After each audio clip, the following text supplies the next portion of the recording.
Ah, les patrons, ils en sont contents. On pose souvent, à propos de Poivre d'Arvor, on dit, tiens, est-ce que c'est politique? Est-ce que, en gros, Nicolas Sarkozy a été... Mais vous, je crois que quand vous avez quitté le 20h de France 2, pardon, c'est pour des raisons politiques.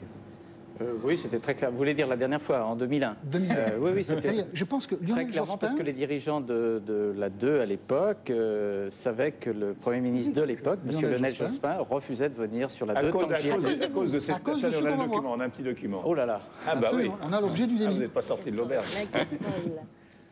J'avais conscience que le militant socialiste Lionel Jospin, je pense du congrès de Metz notamment, il a beaucoup changé, il est devenu beaucoup plus pragmatique. Il se dit au fond, on ne peut plus vraiment agir sur la loi du marché. Ah mais ça, je crois pas ça. Vous, fidèle à votre méthode, vous dites bon, on va voir, tranquille et tout. Mais est-ce qu'il n'y a pas effectivement une vraie urgence pour les retraites? Est-ce qu'il ne serait pas temps de prendre des décisions qui sont à chaque fois un peu reportées?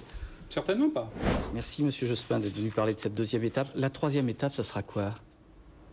La deuxième étape... non, mais la troisième. Il n'y a pas de troisième étape au sens où... vous voyez bien ce que je veux dire. Oui, mais je vois très bien ce que vous voulez dire. Mais la mémoire... On dit Nicolas Sarkozy, les médias, c'est scandaleux, c'est la droite. Et il y a sans doute un problème, il faut regarder, il faut toujours être très vigilant. Mais la gauche aussi. C'est-à-dire que dès que les hommes politiques peuvent régler les choses, ils le font. Et là, ça a été de manière assez insidieuse. La campagne présidentielle allait démarrer et le camp socialiste a fait savoir à la direction de France 2 que tant que Cérillon était là, il y aurait un petit problème entre le candidat socialiste et Cérillon. Voilà. Et ça, on l'a un peu oublié, ça permet de le redire. Et c'est trop souvent comme ça dans ce pays.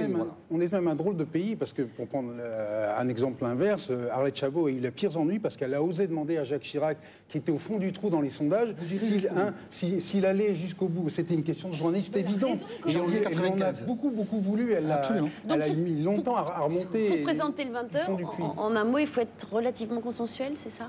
C'est le problème. Je trouve qu'actuellement, les gens qui font ça sont un tout petit peu trop lisses et un petit peu transparents parce que justement, ils veulent pas, surtout, il ne faut pas fâcher les Juifs, il ne faut pas fâcher les Arabes, il faut fâcher personne. Il y a une chose qui a changé, c'est que pendant très longtemps, comme tout journaliste, on faisait quel est l'événement le plus important de la journée. Et aujourd'hui, dans les conférences de rédaction, on dit qu'est-ce qui intéresse les gens. Parce qu'on cherche à plaire, on cherche à faire du marketing. Quand nous faisions le journal, que ce soit avec Bruno ou avec Bernard Rapp, eh bien, on avait 20 à 25 sujets dans un journal. Maintenant, il y en a 45. Et ça vous dit tout avec ces chiffres-là. C'est-à-dire qu'on est dans un zapping, une sorte de pile d'assiettes où chacun doit servir et chacun doit être à peu près content. Donc voilà, c'est autre chose. Je ne dis pas que c'était mieux avant. Il ne faut pas jouer les vieux cons. C'est autre chose. Je l'y regrette. Non, mais c'est vrai, ils ont le droit de rien dire. Je trouve ça horrible. Je ne savais pas que Patrick Poivre d'Arvor, je pensais qu'il était parti de lui-même. Tu vois, comme je lis la presse. Excusez-moi. Je ne vous ai pas regardé ce matin.